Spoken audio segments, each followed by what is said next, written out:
Apparently, USAID gave full funding for a future terrorist named Anwar al-Awlaki to attend a college in Colorado.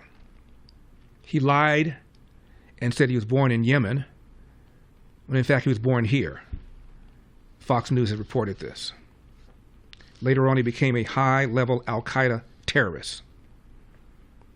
Was able to secure help to go to college in Colorado via the State Department. Lied and said he was born and raised in Yemen, when in fact he was born in Las Cruces. Wonder how much money they spent to create this terrorist.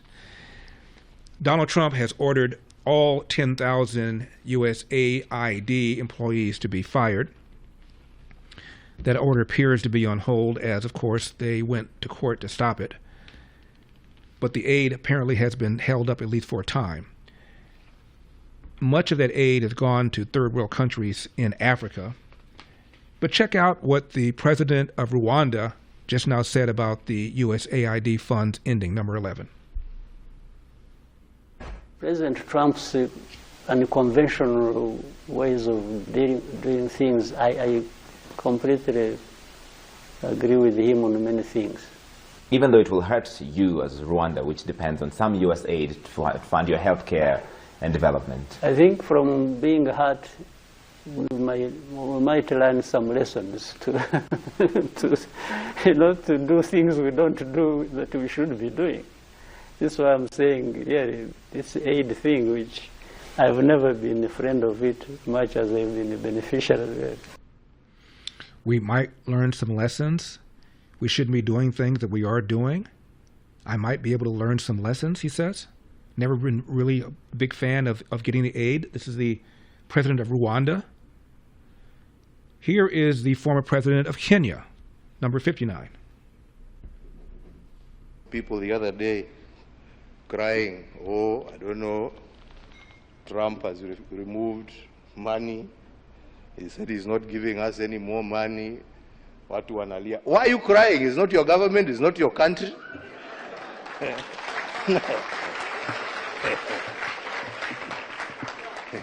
He has no reason to give you anything. I mean, you don't pay taxes in America. He is appealing to his people. Shauri yenu bwana.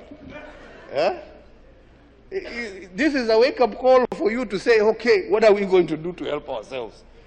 Instead of crying, tujiulize, what are we going to do? Haya ametoa hiyo pesa, sasa tutafanya namna gani jameni? What are we going to do? Yeah? To support ourselves. Because nobody is going to continue holding out a hand there to give you. It is time for us to use our resources for the right things. We are the ones who are using them for the wrong things. It is time for us to use our resources for the right things. We are the ones using them for the wrong things, says the former president of Kenya. And this is an activist from Uganda. And this post has over 500,000 views, number 58.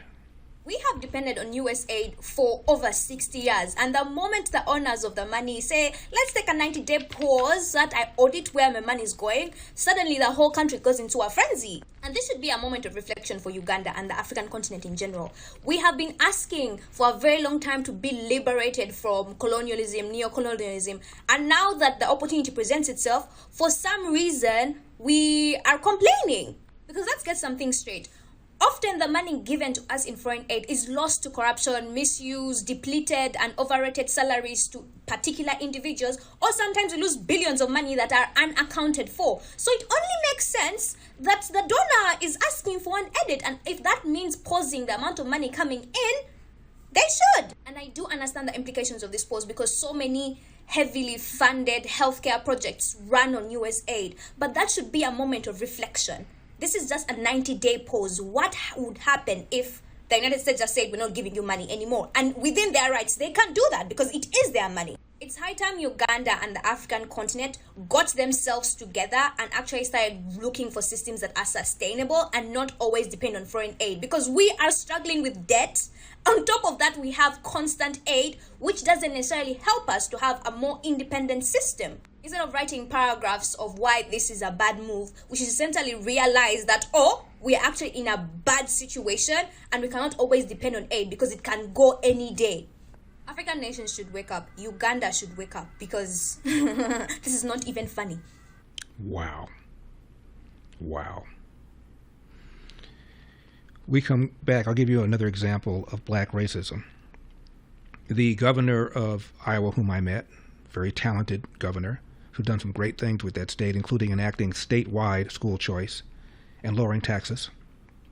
And by the way, she wasn't even a Trumper. She did not support Trump during the primary. She supported DeSantis.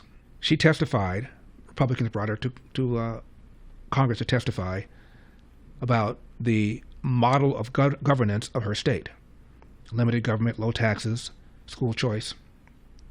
Ayanna Pressley, one of the members of the squad, said that Iowa cannot be model of governance because it is too white of a state. What? So you can't have low taxes, light regulation, and school choice if the state has more, quote, people of color? So what they're doing in Iowa cannot be possibly applied to any other state because it's too white? Can you imagine if Trump said something like that? That a state was too black or a city was too black and therefore it can't be a good model of governance? Can you imagine what would happen if Donald Trump said something like that? But a no-fly zone over these black racists in the Democratic Party.